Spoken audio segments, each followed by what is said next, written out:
Hi there. Welcome to another Jamaica Magazine program. I'm Theodore Henry. We start off with concerns being expressed by the National Water Commission. The agency is reporting that its systems are still being impacted by drought conditions, so customers need to brace for low water pressures, changes in their supply, or in some instances, no water. Yes, we know we've been experiencing more frequent rainfall in some drought-affected communities, but still, a shower of rain doth not a drought break. That's why it's important for all of us to continue practicing the 4 R's of water conservation. What are they, you may ask? Find out next. Water is precious. So we encourage everyone to practice the 4 R's of water conservation. Always remember to reduce your use of water wherever possible. Replace water wasting devices with water savings devices. Reuse water wherever possible. And wherever leaks are found, please repair them and repair them quickly. Don't delay. Practice the 4 R's of water conservation today.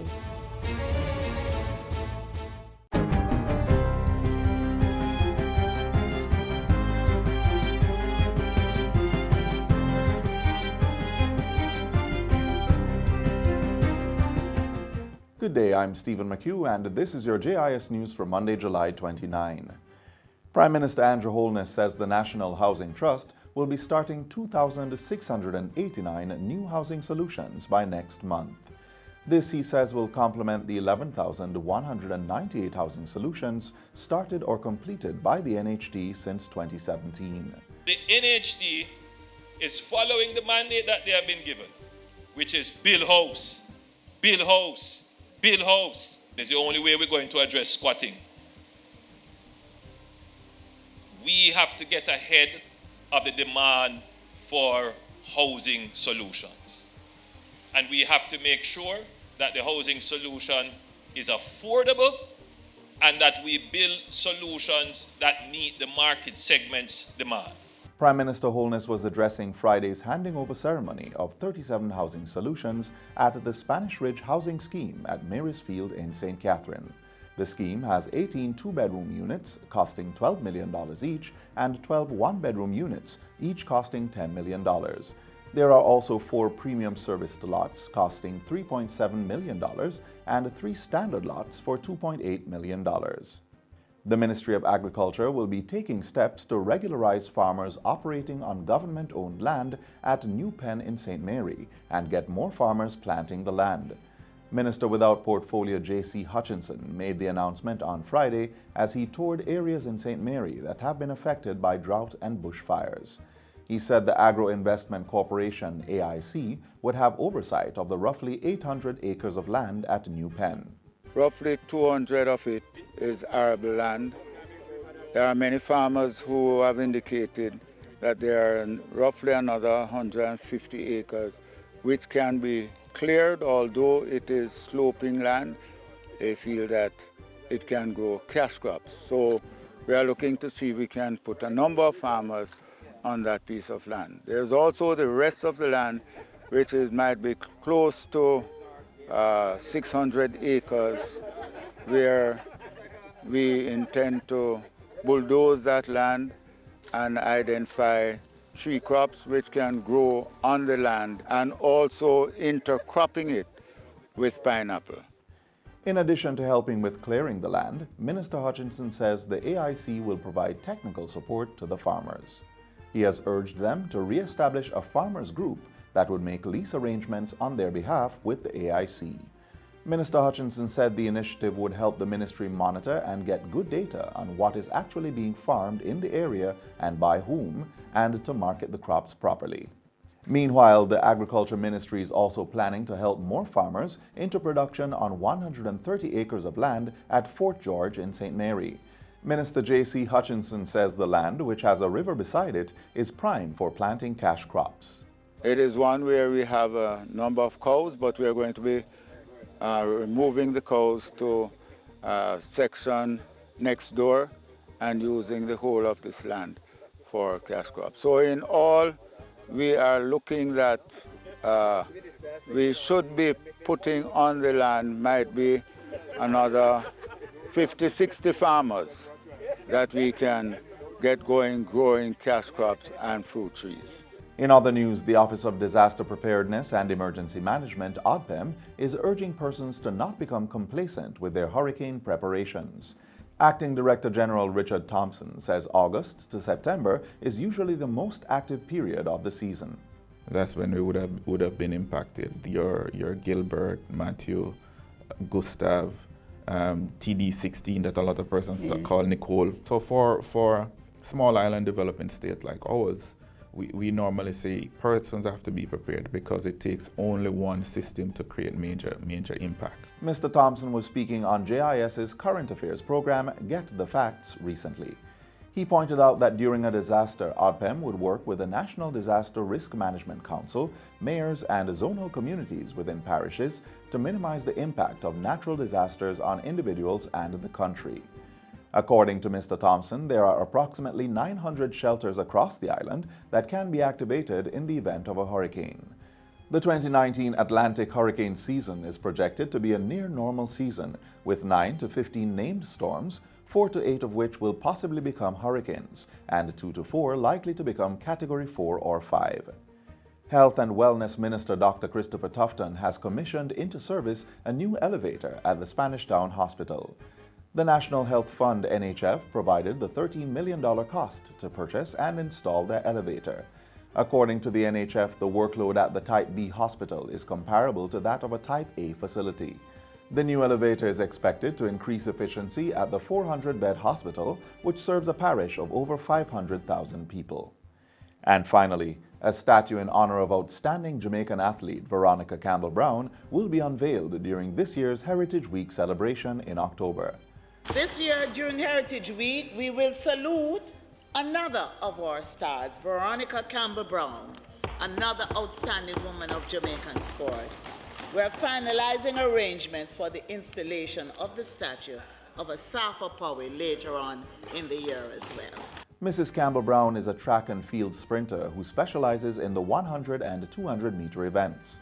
She's an 8-time Olympic medalist and the second woman in history to win 2 consecutive Olympic 200-meter events. Veronica Campbell-Brown's statue will join those of fellow track stars Shelly Ann Fraser-Price and Usain Bolt, which were recently installed by the government at Independence Park. And that's it for JIS News Today. I'm Stephen McHugh. Thanks for watching.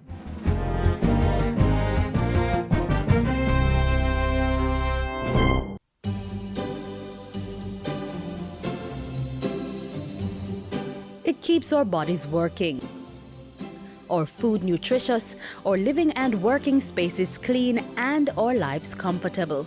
Water, the most precious resource necessary for the sustenance of life on our planet. Don't waste it. Let's conserve on this critical commodity. In the house, invest in storage containers and buckets. Take quick showers instead of long baths, and invest in water-efficient shower heads, toilets, and faucets. You may also want to consider one-pot meals and cooking methods that don't require much water. You could also wash fruits and vegetables in a bowl and reuse the water on your plants or grass. When cleaning dishes, fill both sinks and use one for washing and the other for rinsing.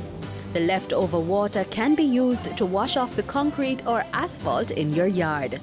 If you must wash your car at home, aim for once a fortnight and use a bucket to do the washing instead of running the hose. Don't delay. Start your water conservation practices today.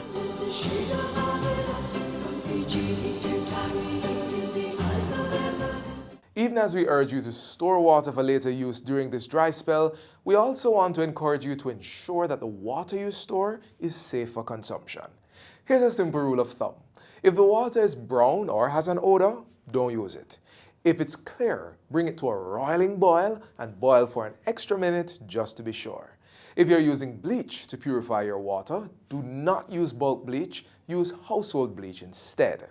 While you purify your water at home, see how it's done on an industrial level. The human body cannot function without water. While you may live for up to 3 weeks without food, you cannot go more than a week without water. From breaking down the food we eat so the body can use it, to helping us heal when we get sick, water is needed for almost every process that takes place in the body. And although 70% of the Earth's surface is covered with water, drinking it directly from seas, rivers, wells or aqueducts may make you sick. Untreated water contains bacteria and other germs, as well as chemicals that may be dangerous to the body. So in order to get the water from here to here safely, it has to be treated.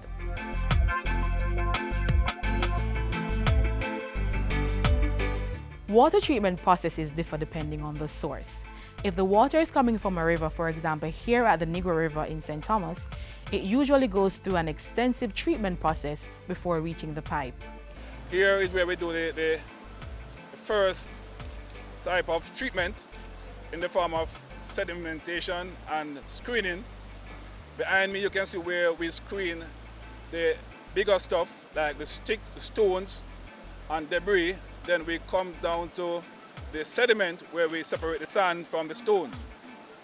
And then this water will leave from St. Thomas and pipe into Kingston via pipeline into the Mona Reservoir. The Mona Reservoir is the island's largest raw water storage facility and provides the liquid to over 30% of people living in Kingston and St. Andrew. If this is where you get your water, here is where the next step in the treatment process occurs. Here in the reservoir, we allow for maximum levels of mixing, maximum levels of aeration, as can be done here at the facility. We also, at the reservoir, you allow for settling out of the silt and the suspended particles, dirt particles, that would otherwise be in the raw water. We then take the water from the reservoir and take it to the Mona treatment plant. At the treatment plant, chemicals are added to further purify the water. Chlorine is first added to kill bacteria.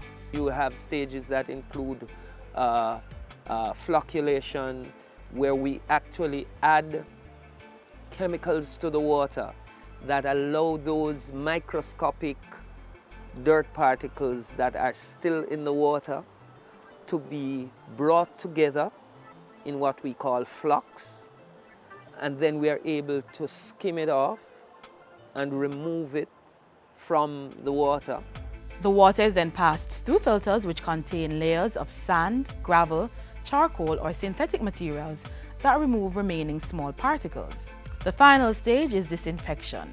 Here, chlorine is added to kill any other bacteria or germ.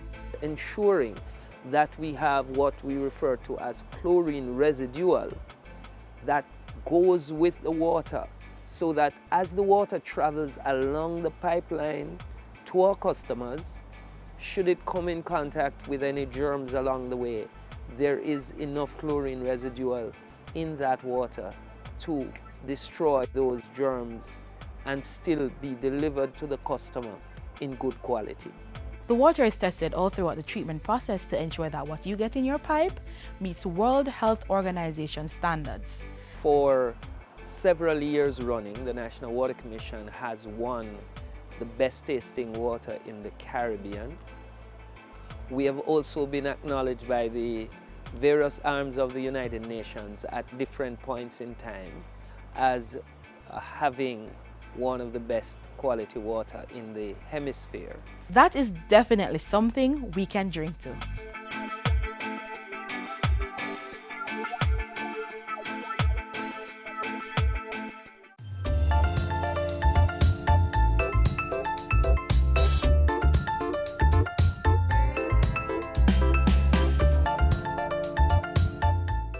With over 250 road fatalities recorded since the start of the year, we continue to plead with you to take care on our nation's roads.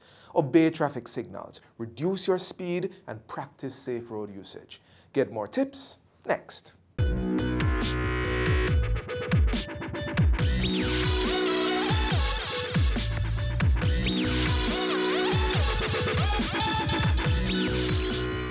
Pedestrians, it is only safe to cross this designated part of the road if you follow the road rules. Never attempt to cross before the indication is given, and do not try to beat the oncoming traffic which has the green light. You have overhead bridges, and overhead bridges are safe areas that are provided for pedestrians to cross. What we are seeing are pedestrians dashing across dual carriageways and then leaping over concrete medians. That is a no-no.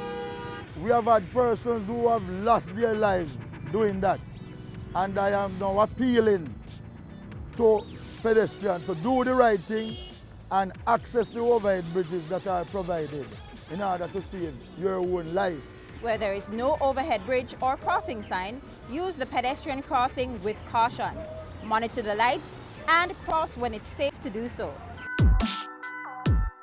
That is a dangerous practice and a 99.9% chance of this happening. The amount of kinetic energy that comes on your body, that is going to determine whether or not you survive. There are several signs. Road signs are the language of the road. You have informational signs, directional signs, warning signs, and you have enforcement signs. Enforcement signs are erected upright or those that are drawn on the road surface. For example, you have stop sign, one-way sign, and it points in the direction where the one-way is. No U-turn, no parking, no right turn, no entry, a number of signs. If there's no sign that are erected upright, you will see yellow markings painted on curb walls. That constitute no parking, and you should not park in those areas. You park where white painting is drawn on those curb walls. Those are areas where parking is permitted. You have continuous white lines that are drawn on road surface. No motorist should drive to the right of a continuous white line. There are some other signs, especially like along Knutsford Boulevard, where the dual carriageway is, but there is any elevated median. You see something looking like a zebra crossing. Those crossing depicts a median, but a median that is not elevated.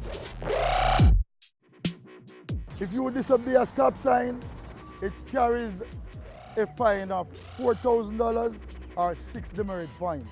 If you disobey the traffic light, the red light, that too carries $4,000 a fine or 6 demerit points.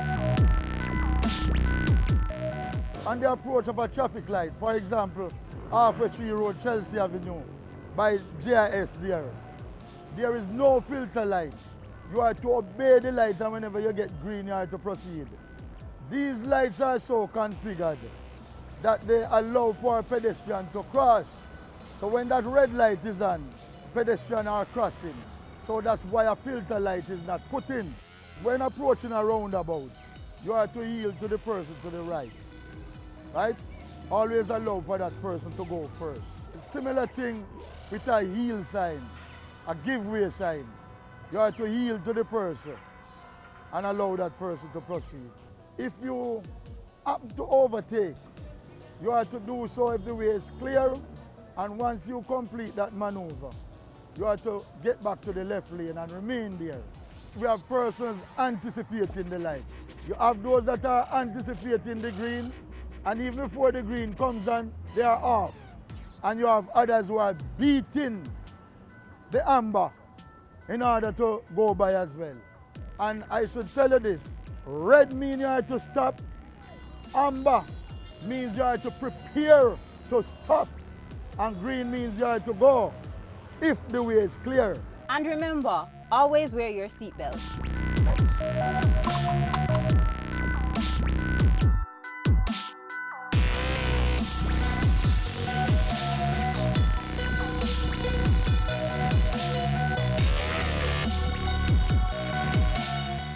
Speeding through life and the traffic lights till somebody get hurt and the tears start cry. Save a life for the kids, for you and I. Save kids' lives. Make the road safe whether day or night, for pedestrians, passengers, cars and bikes. Save a life for the kids, for you and I. Save kids' lives. Hey man, it's our job to keep the road them safe. Have to take care of the youth them so we know them safe. And obey the road code, don't race. No bother with the speeding case, make face and check your light them on your tires and brakes. Riders on the pillions who left the helmet. Put on the cell phone, no send no text. No matter what color they on your plate. When you're on the road, take your time. When you're on the road, bear this in mind. When you're on the road, you can save a life. When you're on the road, when you're on the road, I beg you please be safe. Wear your seatbelt for keep you safe, and make sure your helmet's in place when you're on the road. Partnerships are a critical part of building disaster resilience. An area where that is evident is in the tracking of hurricanes during the Atlantic hurricane season, which runs from June to November each year. Hurricane Matthew is still a Category 4 hurricane on the Saffir-Simpson scale. It is continuing to move northward, which takes it closer and closer to Jamaican waters.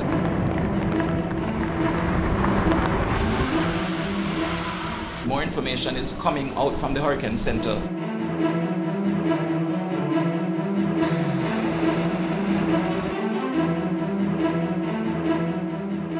The Atlantic hurricane season runs from June 1 through to November 30. These dates historically describe the period when most tropical cyclones form in the Atlantic basin.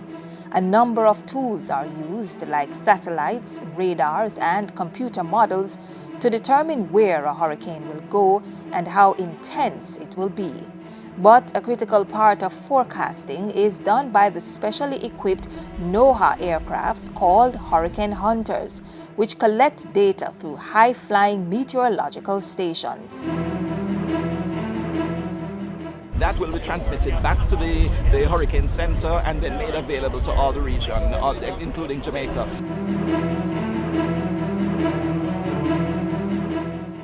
WC-130J Hercules is a high-wing, medium-range aircraft used in weather reconnaissance missions. This plane is configured to penetrate tropical disturbances and storms, as well as hurricanes and winter storms, and get data on the movement, size, and intensity of these systems.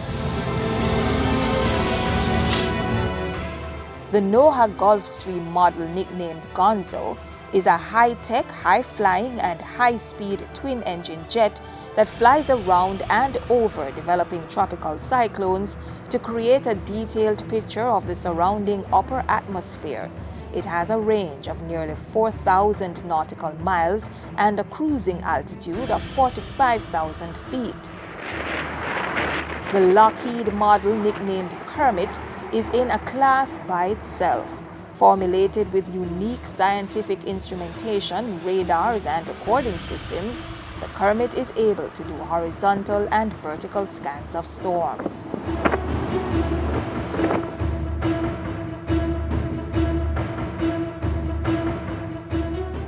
So we'll have two meteorologists sit up front there. The person in the left seat is usually verifying the drops-on data that we're collecting. The person on the right is helping with navigation. The station behind that is where our radar operator sits. So we've got a radar in the nose and a radar in the tail collecting data for us. This is where all of our data systems reside. And then back here is where we're actually dropping the sondes. So we'll prepare one of the sondes here, pass it over to that guy. He'll prepare it there just so we have a backup just in case this computer goes dead or that computer goes dead. Once the sonde is ready to go, close the door. Cutting through the eye wall of a hurricane, lashed by extreme winds, dazzling rain, and fierce updrafts and downdrafts before entering the calm of the storm. Probing every wind and pressure change during the course of 8 to 10 hours. So why aren't these aircrafts torn apart during these flights? Well, they are generally not destroyed by strong winds while in flight. It's the sheer or sudden change in horizontal or vertical winds that can destroy an aircraft or cause its loss of control. That's why NOAA Hurricane Hunter aircraft don't fly through tornadoes, but they are always monitoring for hotspots of severe weather and shear that they can often identify on radar and avoid if it's too severe. We are always in direct communication with the National Hurricane Center. As soon as they get the information, we speak to them, they tell us what is happening, and so when we are ready to issue a warning, if we feel that we are threatened, we communicate that to the Hurricane Center. We are ready to issue a warning, what do you think? And we take that decision and they make it public to all the countries, not only in the region, but even wider than that through the internet and other means.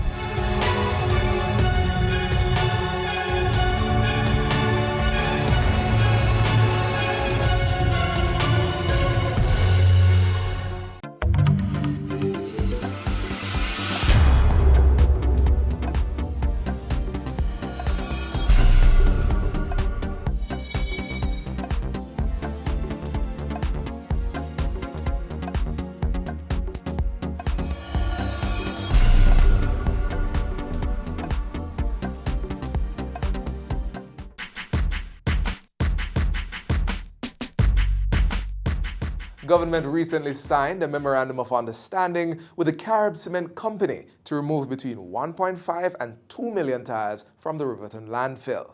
Let's hear more about how this venture is helping Jamaica to become the place of choice to live, work, raise families, and do business. We have between 1.5 and 2 million tires at the Riverton City dump that have been causing no ends of problems based on the fact that they are illicitly burned from time to time so that the copper extract can be taken out and of course used in the scrap metal industry or trade. And therefore we have had several major fires that have caused major disruption in the industrial area as well, and most importantly the people's health that travel and live in that area. So we're going to do a pilot project with the Caribbean Cement Company, who has invested substantially in facilitating these tires to be used. So while we are doing this pilot project, Prime Minister, the work is not over. Minister Mackenzie, the work is not over because we have to find other solutions in relation to dealing with this whole thing holistically so that not only can we get rid of the backlog of tires, but we can have a system where tires, which average 1,000 a day, that are coming onto the site, can be diverted to a location or for final delivery to cement company. So today is a big step, and it's a first step, and it's a long overdue step.